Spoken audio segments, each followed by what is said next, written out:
The girls that you've seen over the years are the Nagwells. They were his apprentices. Now that the Nagwell is gone, they are the Nagwell himself. But they are also my girls.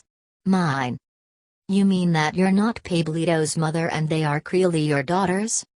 I mean that they are mine. The Nagwell gave them to me for safekeeping. You are always wrong because you rely on words to explain everything. Since I am Pablito's mother and you heard that they were my girls, you figured out that they must be brother and sisters. The girls are my true babies. Pablito, although he's the child that came out of my womb, is my mortal enemy. My reaction to her statements was a mixture of revulsion and anger. I thought that she was not only an aberrated woman, but a dangerous one. Somehow, part of me had known that since the moment I had arrived. She watched me for a long time. To avoid looking at her, I sat down on the bedspread again. The Nagwell warned me about your weirdness, she said suddenly, but I couldn't understand what he meant. Now I know. He told me to be careful and not to anger you because you're violent. I'm sorry I was not as careful as I should have been.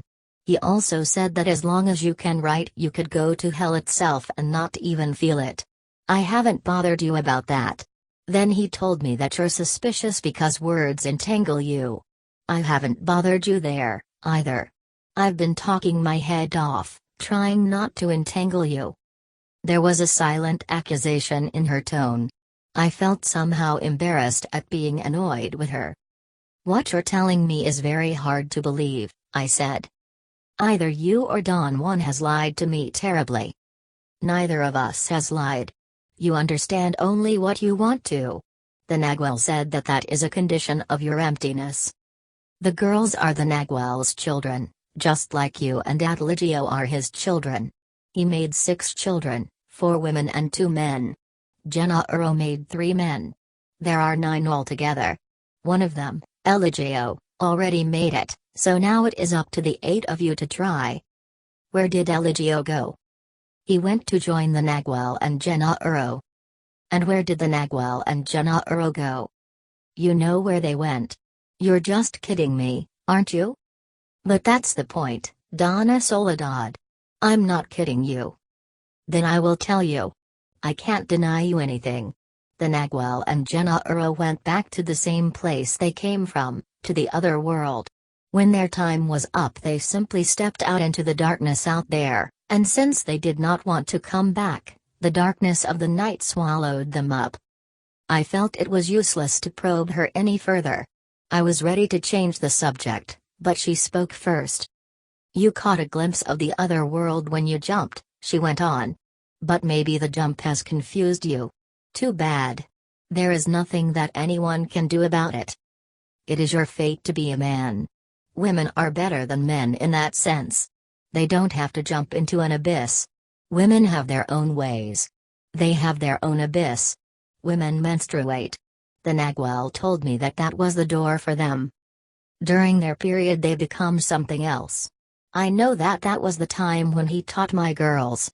It was too late for me, I'm too old, so I really don't know what that door looks like. But the Nagwell insisted that the girls pay attention to everything that happens to them during that time. He would take them during those days into the mountains and stay with them there until they would see the crack between the worlds. The Nagwell, since he had no qualms or fear about doing anything, pushed them without mercy so they could find out for themselves that there is a crack in women, a crack that they disguise very well. During their period, no matter how well made the disguise is, it falls away and women are bare. The Nagwell pushed my girls until they were half dead to open that crack. They did it. He made them do it, but it took them years. How did they become apprentices? Lydia was his first apprentice. He found her one morning when he had stopped at a disheveled hut in the mountains.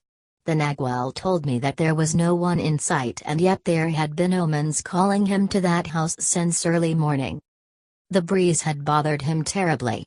He said that he couldn't even open his eyes every time he tried to walk away from that area. So when he found the house he knew that something was there. He looked under a pile of straw and twigs and found a girl. She was very ill. She could hardly talk, But still she told him that she didn't need anyone to help her. She was going to keep on sleeping there, and if she didn't wake up anymore no one would lose a thing. The Nagwal liked her spirit and talked to her in her language. He told her that he was going to cure her and take care of her until she was strong again. She refused. She was an Indian who had known only hardships and pain. She told the Nagwal that she had already taken all the medicine that her parents had given her and nothing helped. The more she talked the more the Nagwal understood that the omen had pointed her out to him in a most peculiar way. The omen was more like a command. The Nagwal picked the girl up and put her on his shoulders, like a child, and brought her to Jenna Uro's place. Jenna Uro made medicine for her. She couldn't open her eyes anymore.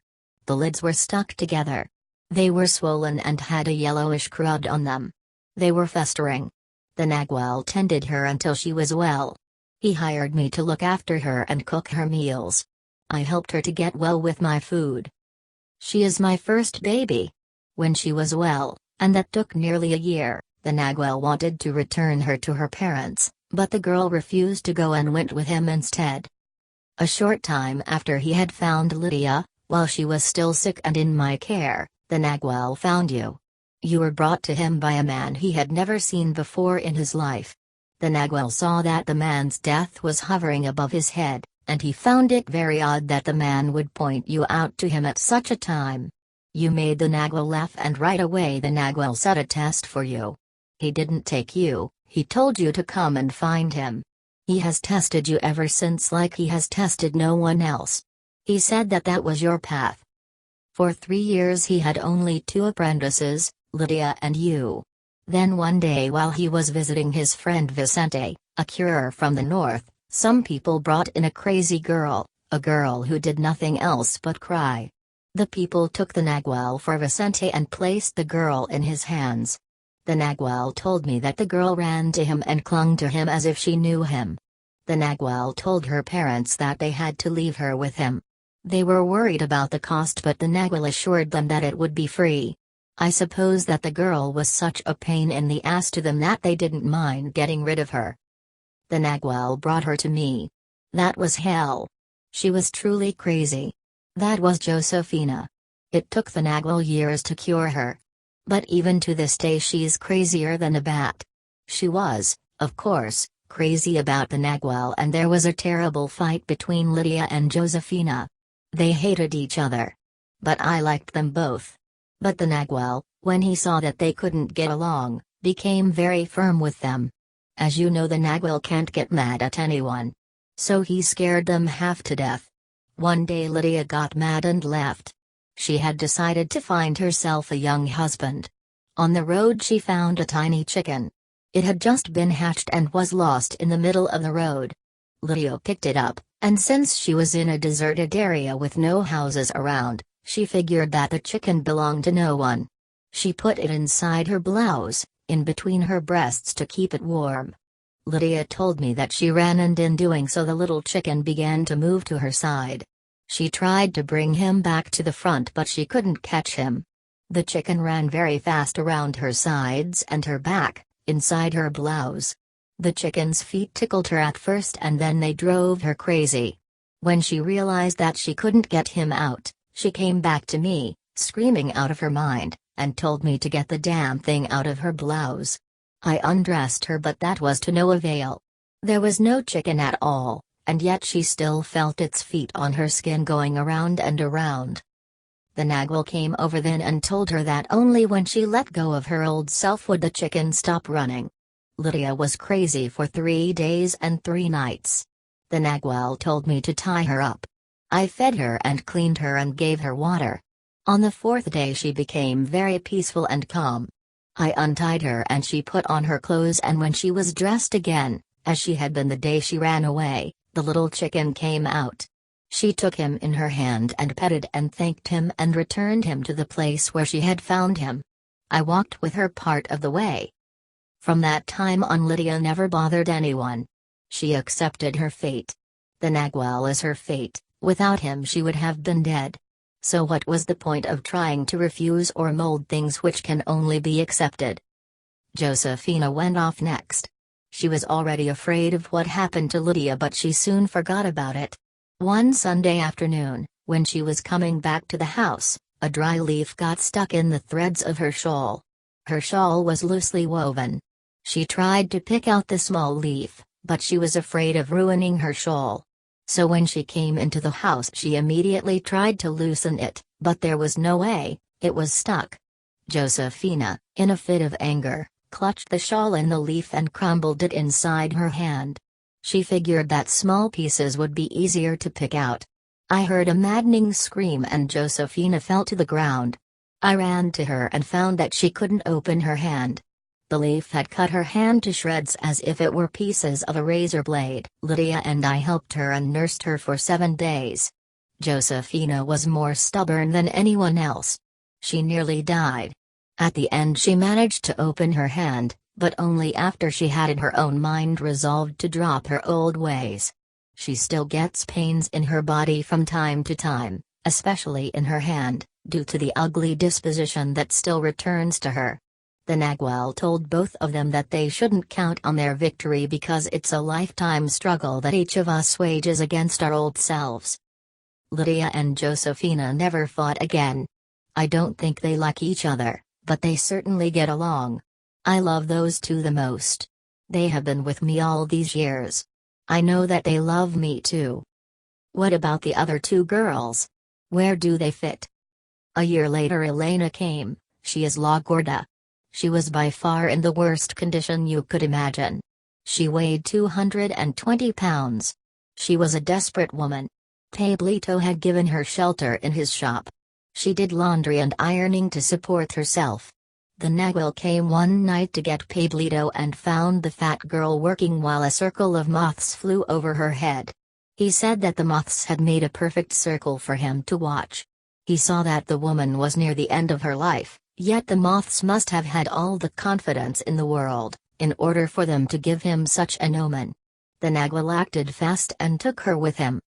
She did fine for a while, but the bad habits that she had learned were too deep and she couldn't give them up.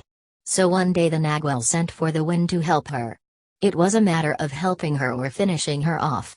The wind began to blow on her until it drove her out of the house. She was alone that day and no one saw what was happening. The wind pushed her over hills and into ravines until she fell into a ditch, a hole in the ground like a grave. The wind kept her there for days. When the Nagwal finally found her, she had managed to stop the wind, but she was too weak to walk. How did the girls manage to stop whatever was acting upon them? Well, in the first place, what was acting upon them was the gourd that the Nagwal carried tied to his belt. And what is in the gourd? The allies that the Nagwal carries with him. He said that the allies funneled through his gourd. Don't ask me any more because I know nothing more about the ally. All I can tell you is that the Nagwal commands 2 allies and makes them help him. In the case of my girls, the ally backed down when they were ready to change. For them, of course, it was a case of either change or death. But that's the case with all of us, one way or another, and Lane Gorda changed more than anyone else. She was empty, in fact more empty than I, but she worked her spirit until she became power itself. I don't like her. I'm afraid of her. She knows me. She gets inside me and my feelings, and that bothers me. But no one can do anything to her because she never lets her guard down. She doesn't hate me, but she thinks I am an evil woman. She may be right. I think that she knows me too well, and I'm not as impeccable as I want to be, but the Nagwal told me not to worry about my feelings toward her. She is like Eligio, the world no longer touches her. What did the Nagwal do to her that was so special? He taught her things he never taught anyone else. He never pampered her or anything like that. He trusted her. She knows everything about everybody.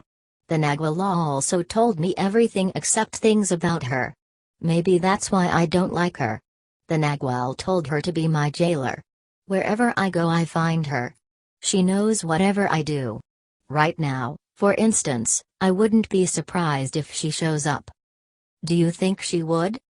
I doubt it. Tonight, the wind is with me. What is she supposed to do? Does she have a special task? I've told you enough about her. I'm afraid that if I keep on talking about her she will notice me from wherever she is, and I don't want that to happen.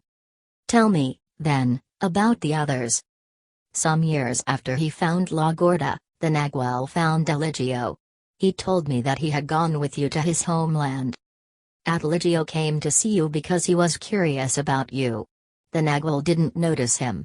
He had known him since he was a kid. But one morning, as the Nagual walked to the house where you were waiting for him, he bumped into Eligio on the road.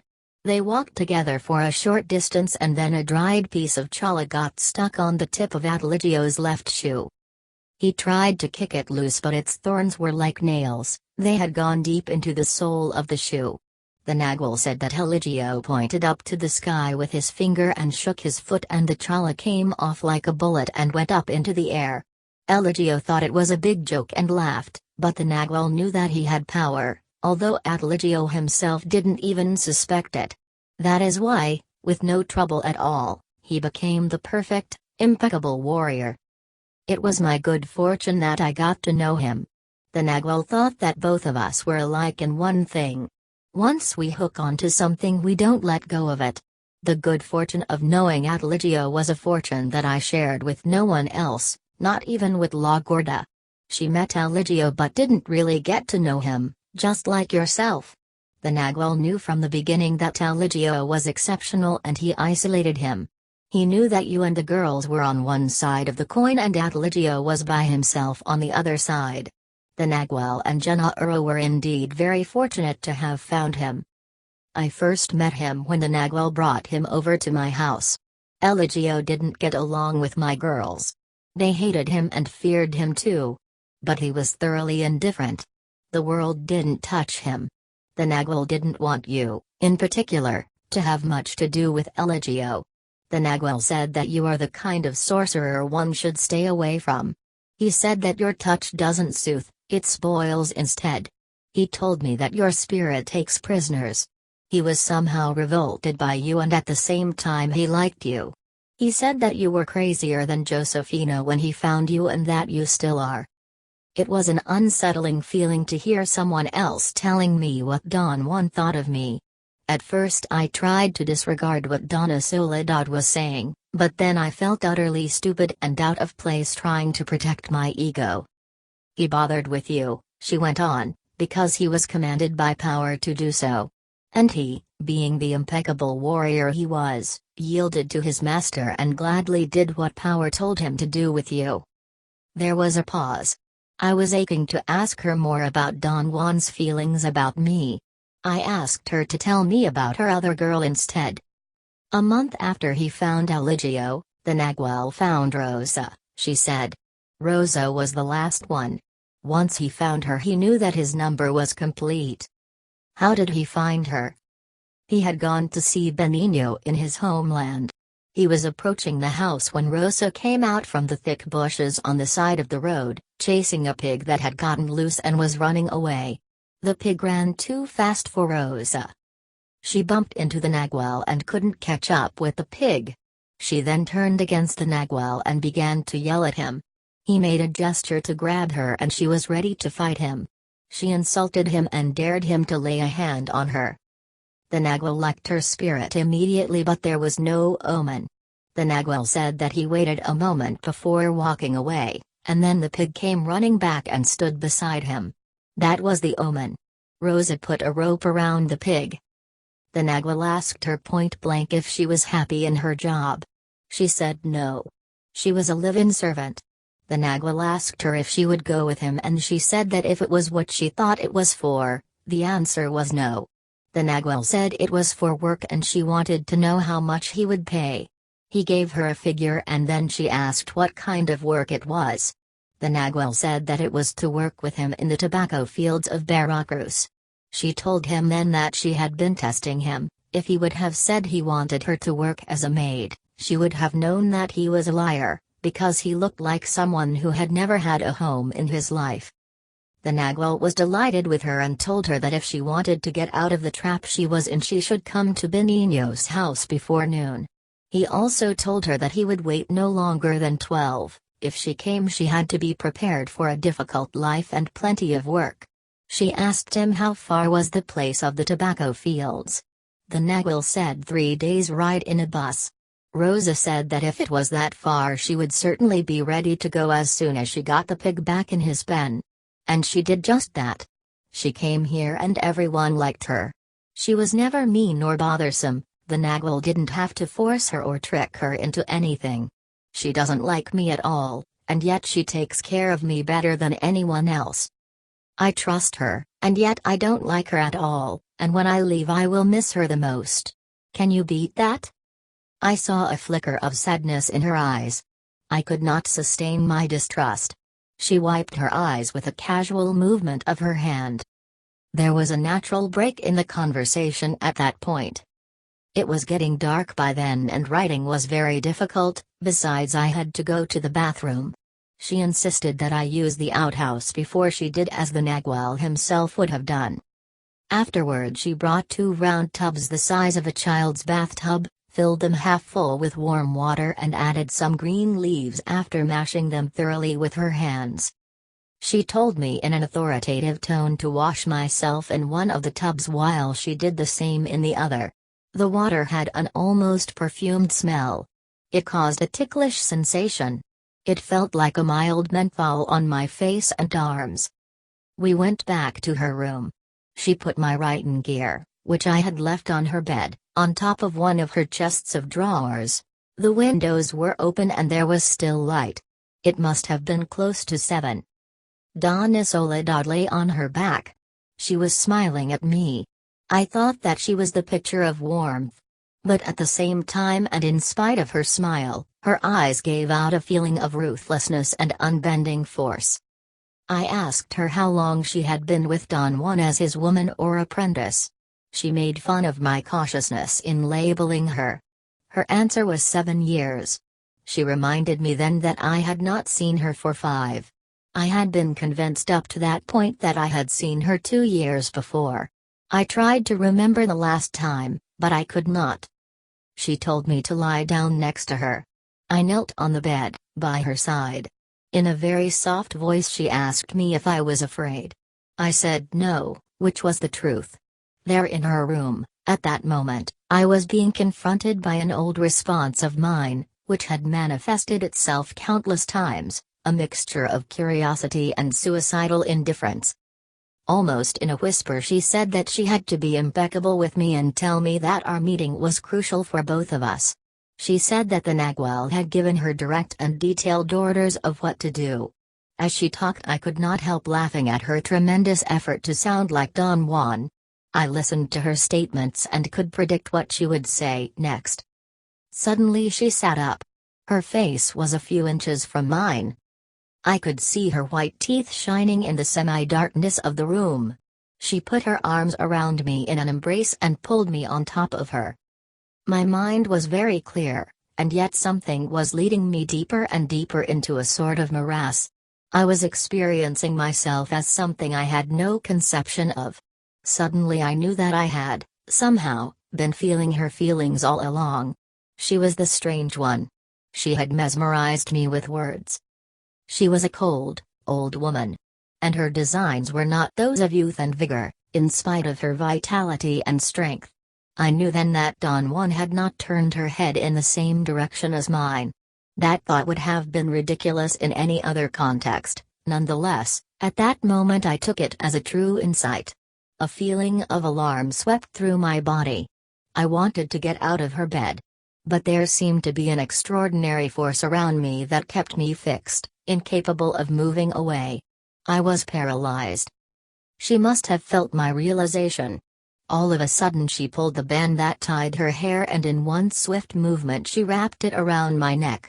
I felt the tension of the band on my skin, but somehow it did not seem real.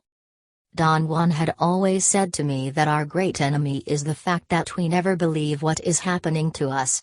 At the moment Donna Soledad was wrapping the cloth like a noose around my throat, I knew what he meant. But even after I had had that intellectual reflection, my body did not react. I remained flaccid, almost indifferent to what seemed to be my death. I felt the exertion of her arms and shoulders as she tightened the band around my neck. She was choking me with great force and expertise. I began to gasp. Her eyes stared at me with a maddening glare. I knew then that she intended to kill me. Don Juan had said that when we finally realize what is going on, it is usually too late to turn back. He contended that it is always the intellect that fools us, because it receives the message first, but rather than giving it credence and acting on it immediately, it dallies with it instead. I heard then, or perhaps I felt, a snapping sound at the base of my neck, right behind my windpipe. I knew that she had cracked my neck. My ears buzzed and then they tingled. I experienced an exceptional clarity of hearing. I thought that I must be dying. I loathed my incapacity to do anything to defend myself. I could not even move a muscle to kick her. I was unable to breathe anymore. My body shivered, and suddenly I stood up and was free, out of her deadly grip. I looked down on the bed. I seemed to be looking down from the ceiling. I saw my body, motionless and limp on top of hers. I saw horror in her eyes. I wanted her to let go of the noose. I had a fit of wrath for having been so stupid and hit her smack on the forehead with my fist. She shrieked and held her head and then passed out, but before she did I caught a fleeting glimpse of a phantasmagoric scene. I saw Donna Soledad being hurled out of the bed by the force of my blow. I saw her running toward the wall and huddling up against it like a frightened child. The next impression I had was of having a terrible difficulty in breathing. My neck hurt. My throat seemed to have dried up so intensely that I could not swallow. It took me a long time to gather enough strength to get up. I then examined Donna Soledad. She was lying unconscious on the bed. She had an enormous red lump on her forehead. I got some water and splashed it on her face, the way Don Juan had always done with me. When she regained consciousness, I made her walk, holding her by the armpits. She was soaked in perspiration. I applied towels with cold water on her forehead. She threw up, and I was almost sure she had a brain concussion. She was shivering. I tried to pile clothes and blankets over her for warmth, but she took off all her clothes and turned her body to face the wind. She asked me to leave her alone and said that if the wind changed direction, it would be a sign that she was going to get well. She held my hand in a sort of brief handshake and told me that it was fate that had pitted us against each other. "I think one of us was supposed to die tonight," she said. "Don't be silly. You're not finished yet," I said, and really meant it. Something made me feel confident that she was all right. I went outside, picked up a stick and walked to my car. The dog growled. He was still curled up on the seat. I told him to get out. He meekly jumped out. There was something different about him. I saw his enormous shape trotting away in the semi-darkness. He went to his corral. I was free. I sat in the car for a moment to deliberate. No, I was not free. Something was pulling me back into the house. I had unfinished business there. I was no longer afraid of Donna Soledad. In fact, an extraordinary indifference had taken possession of me. I felt that she had given me, deliberately or unconsciously, a supremely important lesson. Under the horrendous pressure of her attempt to kill me, I had actually acted upon her from a level that would have been inconceivable under normal circumstances. I had nearly been strangled. Something in that confounded room of hers had rendered me helpless, and yet I had extricated myself. I could not imagine what had happened. Perhaps it was as Don Juan had always maintained, that all of us have an extra potential, something which is there but rarely gets to be used. I had actually hit Donna Soledad from a phantom position. I took my flashlight from the car, went back into the house, lit all the kerosene lanterns I could find and sat down at the table in the front room to write. Working relaxed me.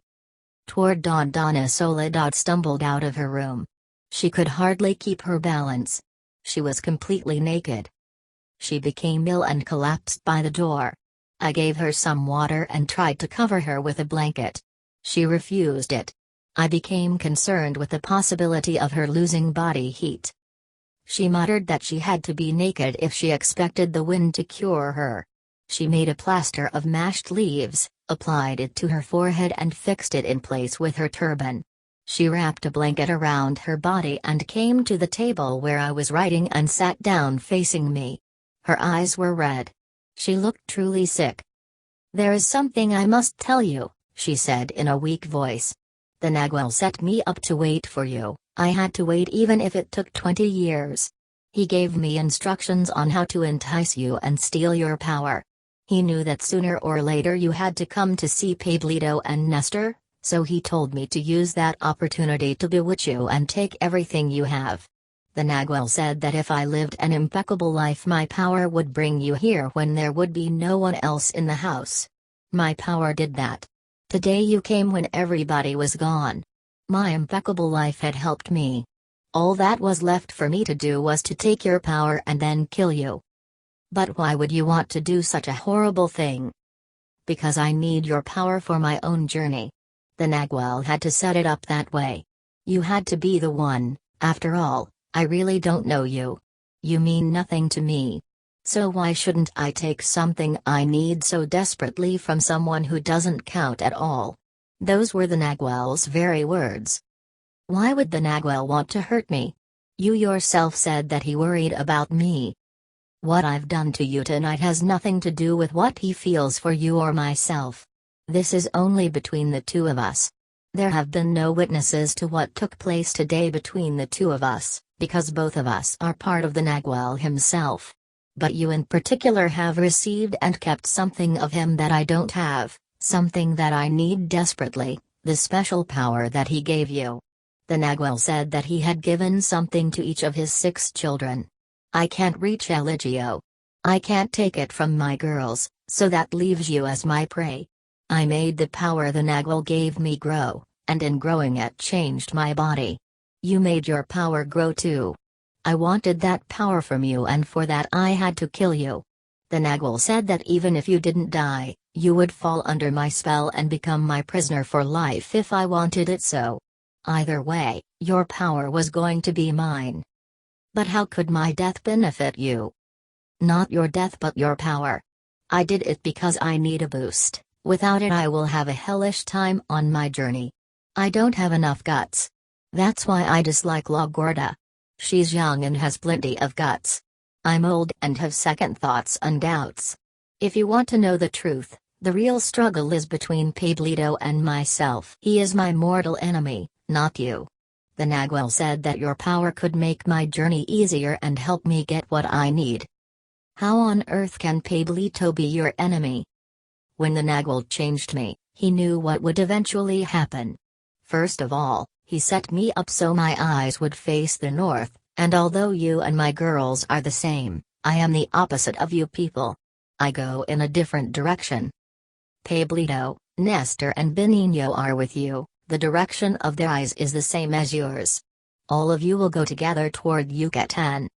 Pablito is my enemy not because his eyes were set in the opposite direction, but because he is my son. This is what I had to tell you, even though you don't know what I am talking about. I have to enter into the other world. Where the Nagwal is now. Where Gennaro and Atligio are now. Even if I have to destroy Pablito to do that. What are you saying, Donna Soledad? You're crazy. No, I am not. There is nothing more important for us living beings than to enter into that world. I will tell you that for me that is true. To get to that world I live the way the Nagwal taught me. Without the hope of that world I am nothing, nothing. I was a fat old cow. Now that hope gives me a guide, a direction, and even if I can't take your power, I still have my purpose. She rested her head on the table, using her arms as a pillow. The force of her statements had numbed me. I had not understood what exactly she had meant, but I could almost empathize with her plea, although it was the strangest thing I had yet heard from her that night. Her purpose was a warrior's purpose, in Don Juan style and terminology. I never knew, however, that one had to destroy people in order to fulfill it.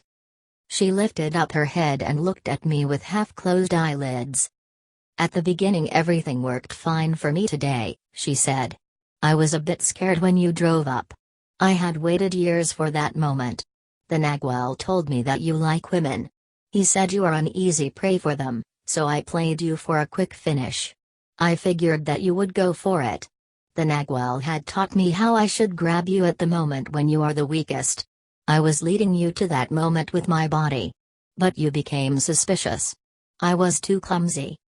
I had taken you to my room, as the Nagwell told me to do, so the lines of my floor would entrap you and make you helpless. But you fooled my floor by liking it and by watching its lines intently. It had no power as long as your eyes were on its lines. Your body knew what to do. Then you scared my floor, yelling the way you did. Sudden noises like that are deadly, especially the voice of a sorcerer. The power of my floor died out like a flame. I knew it, but you didn't.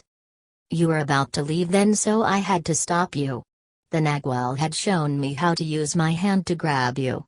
I tried to do that, but my power was low. My floor was scared. Your eyes had numbed its lines. No one else has ever laid eyes on them. So I failed in my attempt to grab your neck. You got out of my grip before I had time to squeeze you. I knew then that you were slipping away and I tried one final attack. I used the key the Nagwell said would affect you the most, fright. I frightened you with my shrieks and that gave me enough power to subdue you. I thought I had you, but my stupid dog got excited. He's stupid and knocked me off of you when I had you almost under my spell. As I see it now, perhaps my dog was not so stupid after all. Maybe he noticed your double and charged against it but knocked me over instead. You said he wasn't your dog. I lied. He was my trump card. The Nagwell taught me that I should always have a trump card, an unsuspected trick. Somehow, I knew that I might need my dog. When I took you to see my friend, it was really him. The coyote is my girl's friend. I wanted my dog to sniff you. When you ran into the house I had to be rough with him. I pushed him inside your car, making him yell with pain. He's too big and could hardly fit over the seat. I told him right then to maul you to shreds. I knew that if you had been badly bitten by my dog you would have been helpless and I could have finished you off without any trouble. You escaped again, but you couldn't leave the house. I knew then that I had to be patient and wait for the darkness. Then the wind changed direction and I was sure of my success. The Nagwell had told me that he knew without a doubt that you would like me as a woman. It was a matter of waiting for the right moment. The Nagwell said that you would kill yourself once you realized I had stolen your power. But in case I failed to steal it, or in case you didn't kill yourself, or in case I didn't want to keep you alive as my prisoner, I should then use my headband to choke you to death. He even showed me the place where I had to throw your carcass, a bottomless pit, a crack in the mountains, not too far from here, where goats always disappear. The Nagwell never mentioned your awesome side, though. I've told you that one of us was supposed to die tonight. I didn't know it was going to be me. The Nagwell gave me the feeling that I would win.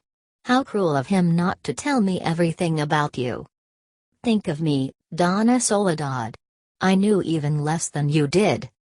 It's not the same. The Nagwell prepared me for years for this. I knew every detail. You were in my bag.